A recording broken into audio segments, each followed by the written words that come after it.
If anybody still has even a remote doubt that the entire menace of communism was created by the masterminds of the great conspiracy right in our own city of New York, I will cite the following historical fact.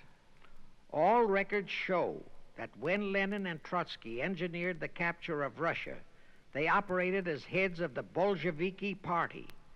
Now, Bolshevism is a purely Russian word. The masterminds realized that Bolshevism could never be sold as an ideology to any but the Russian people.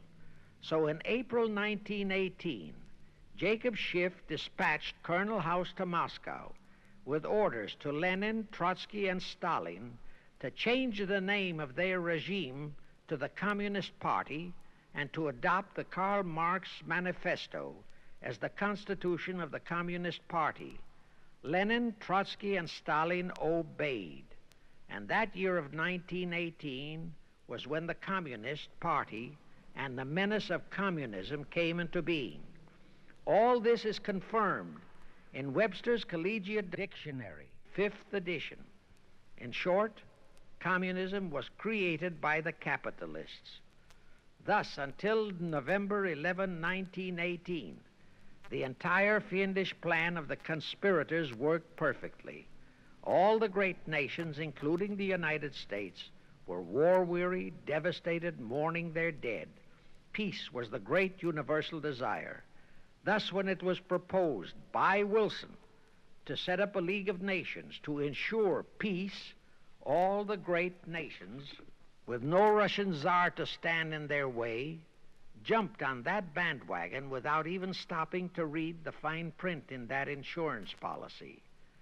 That is all but one, the United States, the very one that Schiff and his co-conspirators least expected would balk. And that was their one fatal mistake in that early plot. You see, when Schiff planted Woodrow Wilson in the White House, the conspirators assumed that they had the United States in the proverbial bag. Wilson had been perfectly built up as a great humanitarian. He supposedly became established as a God-man with the American people. There was every reason for the conspirators to have believed that he would easily hornswoggle Congress into buying the League of Nations sight unseen, exactly as the Congress of 1945 bought the United Nations sight unseen. But there was one man in the Senate in 1918 who saw through that scheme just as the Russian Tsar did in 1814. He was a man of great political stature, almost as great as that of Teddy Roosevelt, and fully as astute. He was highly respected and trusted by all members of both houses of Congress and by the American people. The name of that great and patriotic American was Henry Cabot Lodge, not the phony of today who called himself Henry Cabot Lodge, Jr. until he was exposed. Lodge completely unmasked Wilson and kept the United States out of the League of Nations. Here it becomes of great interest to know the real reason for the Wilson League of Nations flop. As I previously stated, Schiff was sent to the United States to carry out 4 specific assignments. Number 1 and most important was to acquire complete control of the U.S. money system. Number 2, as outlined in the original Weishaupt Illuminati blueprint, he was to find the right kind of men to serve as stooges for the great conspiracy and promote them into the highest offices in our federal government, our Congress, our U.S. Supreme Court, and all federal agencies, such as the State Department, the Pentagon, the Treasury Department, etc. Number 3, destroy the unity of the American people by creating minority group strife throughout the nation, especially between the whites and blacks as outlined in Israel Cohen's book. Number 4, create a movement to destroy religion in the United States, with Christianity to be the chief target or victim. In addition, he was strongly reminded of the imperative directive in the Illuminati blueprint to achieve full control of all mass communications media, to be used to brainwash the people into believing and accepting all of the maneuverings of the great conspiracy. Schiff was warned that only control of the press, at that time our only mass communications media, would enable him to destroy the unity of the American people. Now then, Schiff and his co-conspirators did set up the NAACP, the National Association for the Advancement of the Colored People, in 1909. And in 1913, he set up the Anti-Defamation League of the B'nai B'rith. Both were to create the necessary strife. But in the early years, the ADL operated very timidly, perhaps for fear of a pogrom-like action by an aroused and enraged American people. And the NAACP was practically dormant because its white leadership didn't realize that they would have to develop firebrand Negro leaders, such as Martin Lucifer King, for one, to spark the then completely satisfied and contented mass of Negroes. In addition, he, Schiff, was busy developing and infiltrating the Stooges to serve in all high places in our Washington government and in the job of acquiring control of our money system and the creation of the 16th Amendment. He also was very busy with the organizing of the plot for the takeover of Russia. In short, he was kept so busy with all those jobs that he completely overlooked the supreme job of acquiring complete control of our mass communications media. That oversight was the direct cause for Wilson's failure to lure the United States into the League of Nations, because when Wilson decided to go to the people to overcome the opposition of the Lodge-controlled Senate, despite his established but phony reputation as a great humanitarian, he found himself faced by a solidly united people and by a loyal press whose only ideology was Americanism and the American way of life. At that time, due to the ineptness and ineffectiveness of both the ADL and the NAACP, there were no organized minority groups, no Negro problems, no so-called anti-Semitic problem to sway the people's thinking. There were no lefts, there were no rights, no prejudices for crafty exploitations. Thus, Wilson's League of Nations appeals fell on deaf ears. That was the end of Woodrow Wilson, the conspirator's great humanitarian. He quickly abandoned his crusade and returned to Washington, where he shortly died an imbecile brought on by syphilis.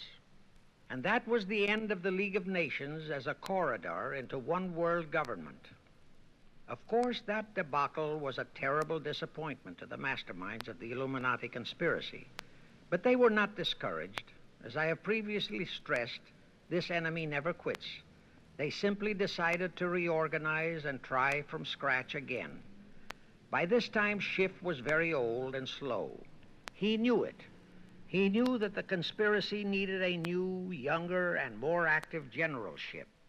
So on his orders, Colonel House and Bernard Baruch organized and set up what they called the Council on Foreign Relations, the new name under which the Illuminati would continue to function in the United States. The hierarchy, officers and directors of the CFR, is composed principally of descendants of the original Illuminati, many of whom had abandoned their old family names and acquired new Americanized names. For one example, we have Dillon, who was Secretary of Treasury of the United States, whose original name was Lepowski. Another example is Paley, head of the CBS TV channel, whose true name is Polinsky. The membership of the CFR is approximately 1,000. The membership of the industry, Henry Ford II, and so on. And of course, all the international bankers, also the heads of the tax-free foundations, are officers and or active CFR members.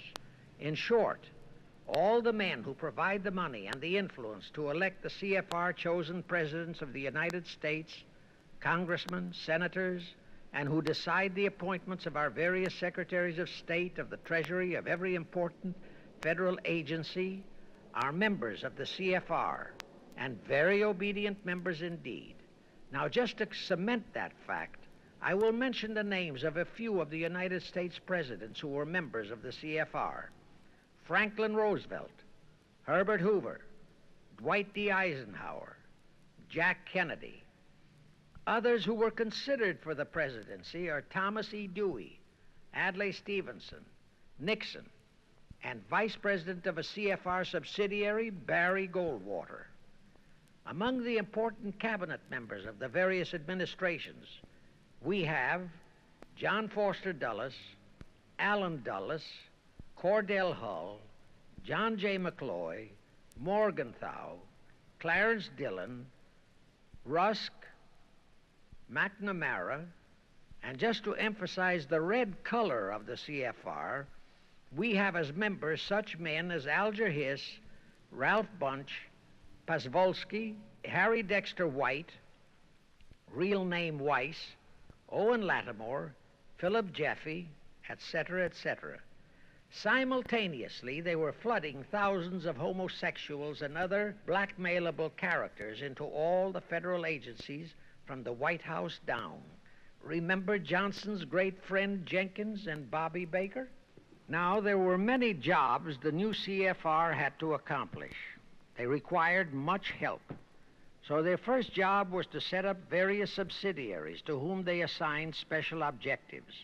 I can't name all the subsidiaries in this recording, but the following are a few.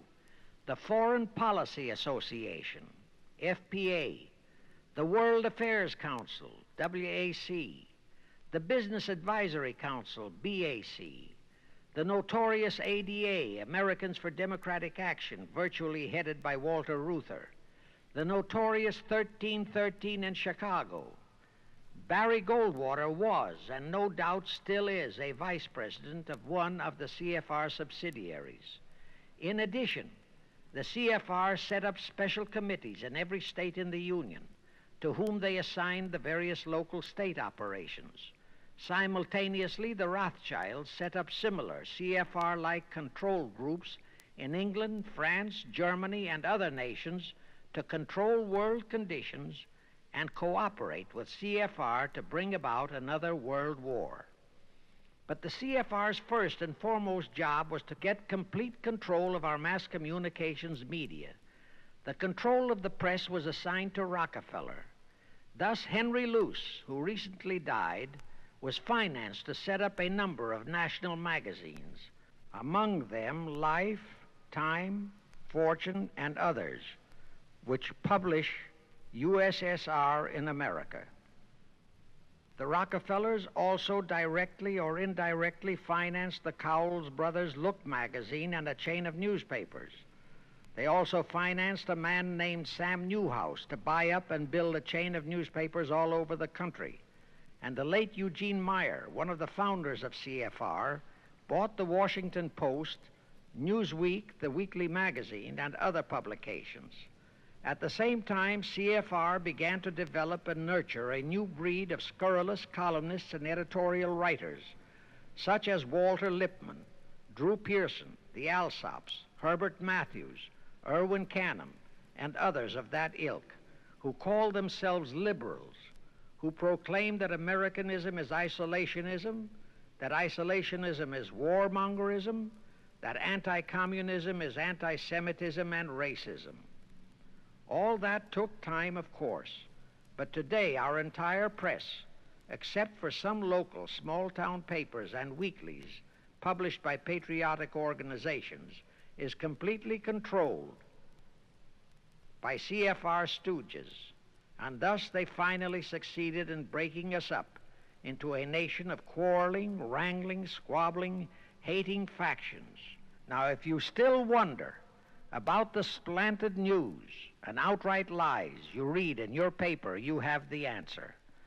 To the Lehmans, Goldman Sachs, Kuhn Loeb, and the Warburgs, the CFR assigned the job of getting control of the motion picture industry, Hollywood, radio and television, and believe you me, they succeeded. If you still wonder about the strange propaganda broadcasts by the Ed Murrows, Chet Huntley, Howard K. Smith, Eric Severide, Drew Pearson, and others of that ilk, you have the answer. If you wonder about all the smut, sex, pornography, and mixed marriage films you see in your movie theater and on your TV set, all of which is demoralizing our youth, you have the answer.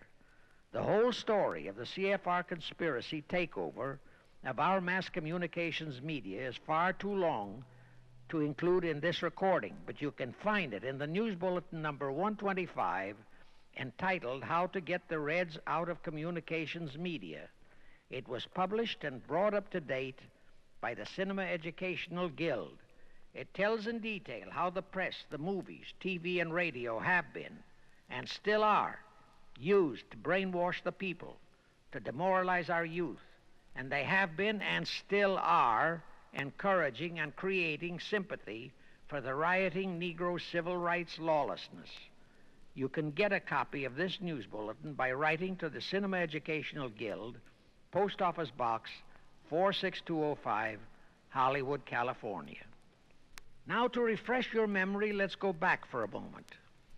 Wilson's flop had torpedoed all chances of transforming that League of Nations into the conspirators' hoped-for one-world government housing. So the Jacob Schiff plot had to be done all over again, and they organized the CFR to do it. We also know how successfully the CFR did that job of brainwashing and destroying the unity of the American people. But as was the case with the Schiff plot, the climax and the creation of a new housing for their one-world government required another world war, a war that would be even more horrible and more devastating than the First World War, in order to get the people of the world to again clamor for peace and a means to end all wars. But the CFR realized that the aftermath of World War II would have to be more carefully planned, so that there would be no escape from the new one-world trap, another League of Nations, that would emerge from the new war, the trap we now know as the United Nations. And they hit upon a perfect strategy to ensure that no escape. Here's how they did it. In 1943, in the midst of the war, they prepared the framework for the United Nations, and it was handed over to Roosevelt and our State Department to be given birth by Alger Hiss, Pazvolsky, Dalton Trumbo, and other American traitors, thus making the whole scheme a United States baby. Then, to fix our parenthood, New York City was to become the nursery for the monstrosity. After that, we could hardly walk out on our own baby, now could we? Anyway, that's how the conspirators figured it would work, and so far it has. And the liberal Rockefeller donated the land for the United Nations building. The United Nations Charter was written by Alger Hiss, Pazvolsky, Dalton Trumbo, and other CFR stooges. A phony so-called UN conference was set up in San Francisco in 1945.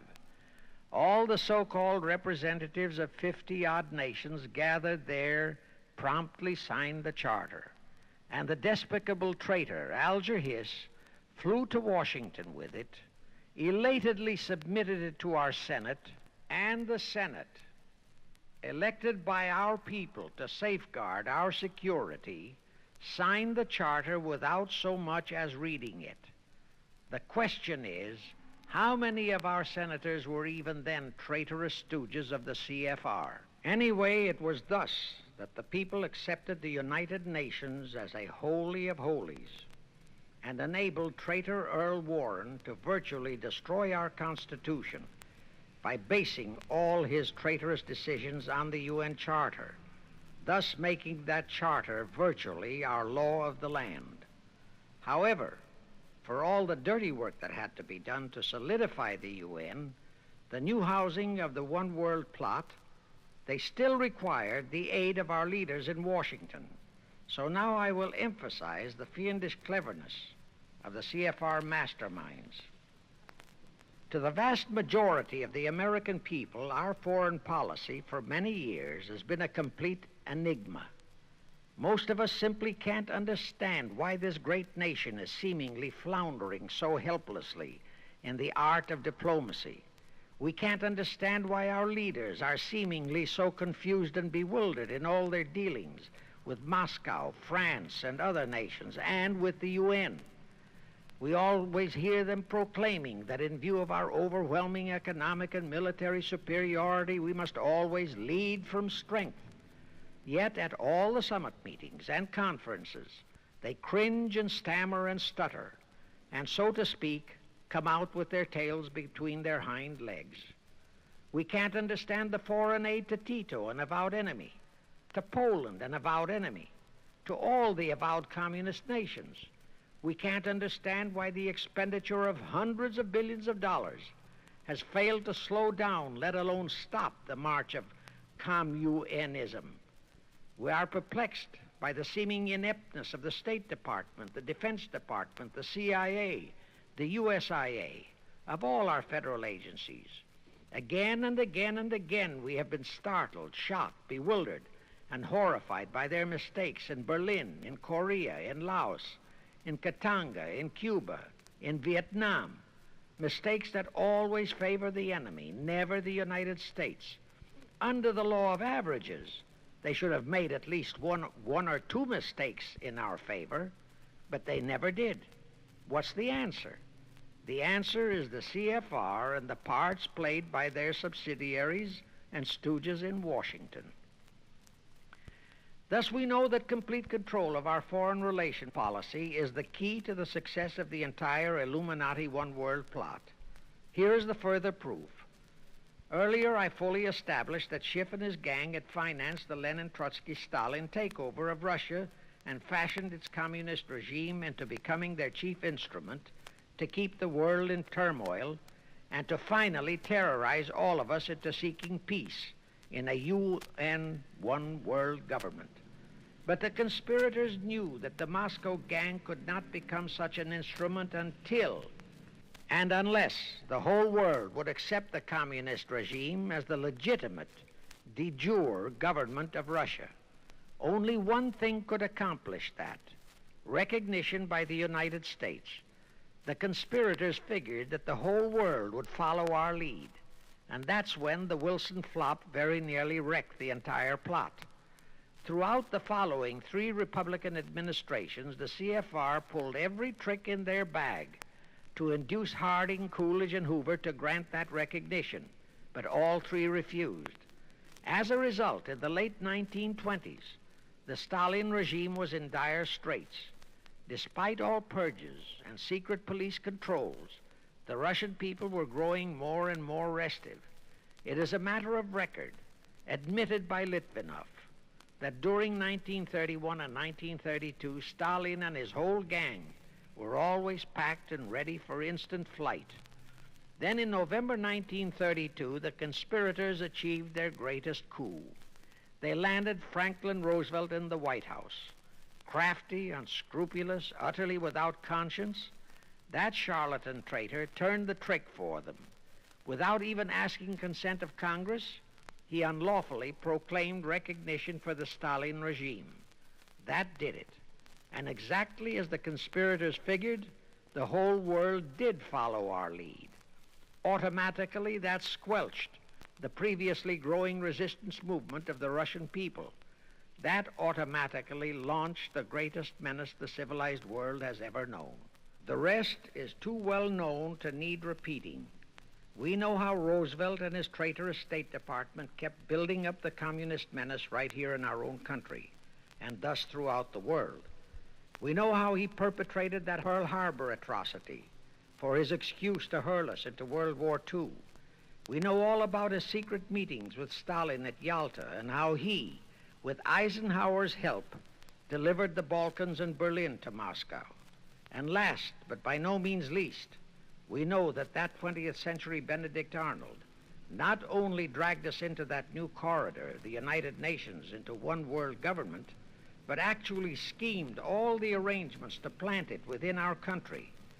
In short, the day that Roosevelt entered the White House, the CFR conspirators regained full control of our foreign relations machinery and firmly established the United Nations as the housing for the Illuminati One World government.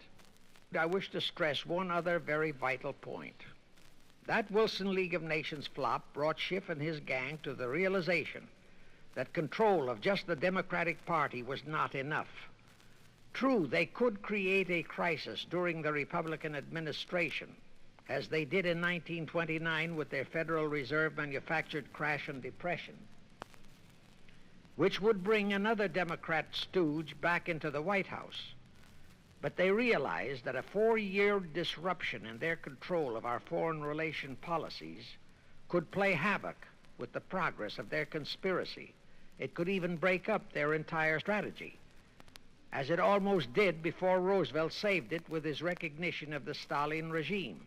Thereupon, after that Wilson debacle, they began to formulate plans to achieve control of both of our national parties. But that posed a problem for them. Manpower. Stooges in the Republican Party also added manpower for the Democratic Party, because control of just the man in the White House would not be enough. They'd have to provide that man with trained stooges for his entire cabinet, men to head the State Department, the Treasury Department, the Pentagon, the CIA, the USIA, etc. In short, every member of the various cabinets would have to be a chosen tool of the CFR, such as Rusk and McNamara. Also, all undersecretaries and assistant secretaries.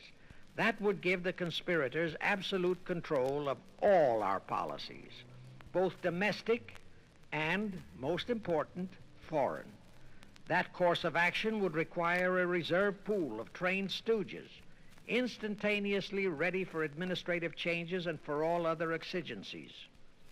All such stooges would of necessity have to be men of national reputation, high in the esteem of the people, but they would have to be men without honor, without scruple, without conscience, men who would be vulnerable to blackmail. It is needless for me to stress how well the CFR succeeded. The immortal Joe McCarthy fully revealed that there are thousands of such security risks in all federal agencies. Scott McCloud unmasked thousands more, and you know the price Otepka has had to pay and is still paying for his expositions before a Senate committee of the traitors in the State Department. And you know that the men in the State Department who delivered Cuba to Castro have not only been shielded,